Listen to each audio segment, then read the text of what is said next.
Assalamualaikum warahmatullahi wabarakatuh.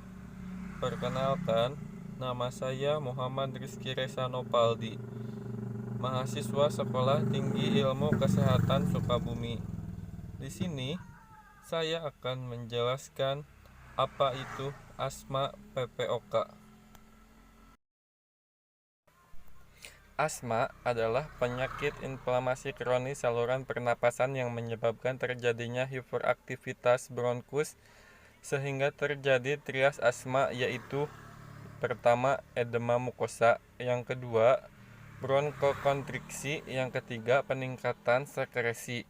Yang ketiganya mengakibatkan gejala episodik seperti sesak napas, batuk, dan mengi, biasanya di malam hari. Akibat obstruksi saluran napas yang luas, bervariasi, dan bersifat reversible dengan atau tanpa pengobatan. Di Indonesia, berdasarkan riset kesehatan dasar atau Riskesdas tahun 2013, didapatkan hasil prevalensi nasional untuk penyakit asma pada semua umur adalah 4,5%.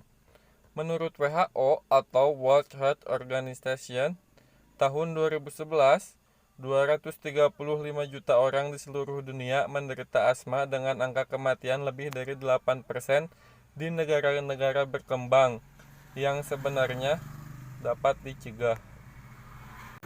Faktor pencetus. Diduga ada beberapa faktor pencetus, yaitu ekstrinsik, terdiri dari reaksi antigen antibodi dan alergen, atau debu serbuk-serbuk, bulu-bulu binatang, dan faktor intrinsik yang meliputi 1. Infeksi berupa influenza virus, pneumonia, mycoplasma. Yang kedua, fisik atau cuaca dingin, perubahan temperatur. Yang ketiga, iritan, kimia, polusi udara atau CO, asap, rokok, parfum, atau minyak wangi. Yang keempat, emosional, termasuk rasa takut, cemas, dan dapat tegang, dan aktivitas yang berlebihan juga dapat menjadi faktor. Asma diklarifikasikan atas asma saat tanpa serangan dan asma saat serangan atau akut. Yang pertama, asma saat tanpa serangan pada orang dewasa. Asma saat tanpa atau di luar serangan terdiri dari intermiten, persisten ringan, persisten sedang, dan persisten berat. Kemudian, asma saat serangan. Klarifikasi derajat asma berdasarkan frekuensi serangan dan obat yang digunakan sehari-hari. Asma juga dapat dinilai berdasarkan berat ringannya serangan.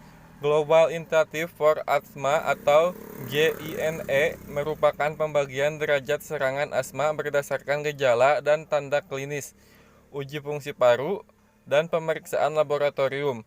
Derajat serangan menentukan terapi yang akan diterapikan. Klarifikasi tersebut meliputi asma serangan ringan, asma serangan sedang, dan asma serangan berat. Perlu dibedakan antara asma atau aspek kronik dengan serangan asma atau aspek akut. Sebagai contoh, seorang pasien asma persisten berat dapat mengalami serangan ringan saja, tetapi ada kemungkinan pada pasien yang tergolong episodik jarang mengalami serangan asma berat, bahkan serangan ancaman henti napas yang dapat menyebabkan kematian. Patogenesis. Asma merupakan inflamasi kronik saluran napas dan disebabkan oleh hiperaktivitas saluran nafas yang melibatkan beberapa sel inflasi, terutama sel mast, eosinofil, sel limfosit, makrofag, neutrofill, dan sel epitel yang menyebabkan pelepasan mediator seperti histamin dan leuktorin yang dapat mengaktifasi target saluran napas sehingga terjadi bronkokonstriksi, kebocoran mikrovaskular, edema, dan hipersekresi mukus. Diagnosis dapat ditegakkan dari anamnesis, pemeriksaan fisik, pemeriksaan laboratorium, dan pemeriksaan penunjang. Anamnesis. Anamnesis meliputi adanya gejala yang episodik. Gejala berupa batuk, sesak napas, mengi, rasa berat di dada, dan variability yang berkaitan dengan cuaca. Faktor-faktor yang mempengaruhi asma, riwayat keluarga, dan adanya riwayat alergi. Pemeriksaan fisik. Pemeriksaan fisik pada pasien asma tergantung dari derajat obstruksi saluran napas. Tekanan darah biasanya meningkat, frekuensi pernapasan dan denyut nadi juga meningkat. Ekspirasi memanjang diserta rongki kering, mengi. Penatalaksanaan. Tujuan utama penatalaksanaan asma adalah meningkatkan dan mempertahankan kualitas hidup agar penderita asma dapat hidup normal tanpa hambatan dalam melakukan aktivitas sehari-hari. Pengobatan non-medikamentosa, menghindari faktor pencetus, mengendali emosi, pemakaian oksigen. Pengobatan medikamentosa. Obat asma dapat dibagi dalam dua kelompok besar, yaitu obat pereda reliever dan obat pengendali atau controller. Obat pereda digunakan untuk merendahkan serangan atau gejala asma jika sedang timbul. Bila serangan sudah teratasi dan sudah tidak ada lagi gejala, maka obat ini tidak lagi digunakan atau diberikan bila perlu. Kelompok kedua adalah obat pengendali yang disebut juga obat pencegah atau obat profilaksis. Obat ini digunakan untuk mengatasi masalah dasar asma, yaitu inflamasi kronik saluran napas. Obat-obat pereda atau reliever.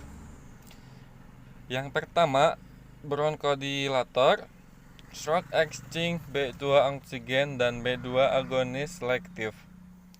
Metilakantin, antikolinergis, dan kortikosteroid. Obat-obat pengontrol.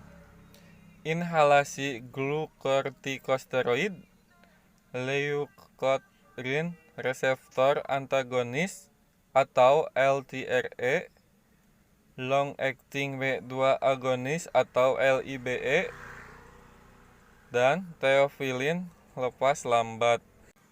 Diagnosis banding. Bronkitis kronik, emfisema paru, gagal jantung kiri akut, emboli paru, dan penyakit lain yang jarang atau stenosis trakea, karsinoma bronkus, polyarthritis nodosa. Komplikasi. Yang pertama, status asmatikus, pneumotrokas, pneumodiostinum, dan emfisema subocotis, atelektasis, aspergilosis, bronkopulmoner alergik, gagal nafas, bronkitis. Definisi PPOK.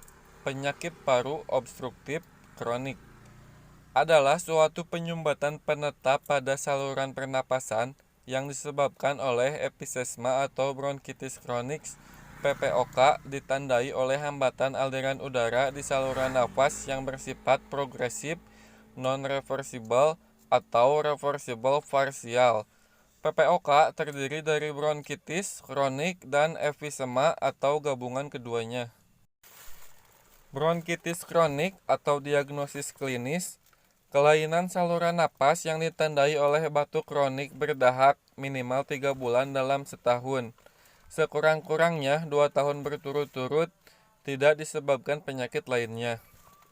Emfisema atau diagnosis patologis, yaitu suatu kelainan anatomis paru yang ditandai oleh pelebaran rongga udara distal broncholius terminal, disertai kerusakan dinding alveoli.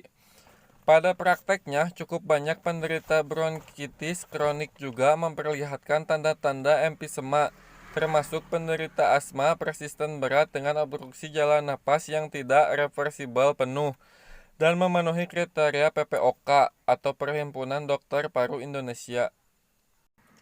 Faktor resikonya yaitu genetik, merokok, debu dan bahan kimia okupasi, polusi udara, stres oksidatif, infeksi, status sosioekonomi, nutrisi, dan asma. Diagnosis banding. Asma SOPT atau sindroma obstruksi paksa tuberkulosis adalah penyakit obstruksi saluran napas yang ditemukan pada penderita pasca tuberkulosis dengan lesi paru yang minimal, pneumothorax, gagal jantung kronik, dan penyakit paru dengan obstruksi saluran napas lain, misal bronkiektasis destrolalalung. Baik, mungkin hanya itu saja materi yang dapat saya sampaikan. Sebelumnya, terima kasih. Assalamualaikum.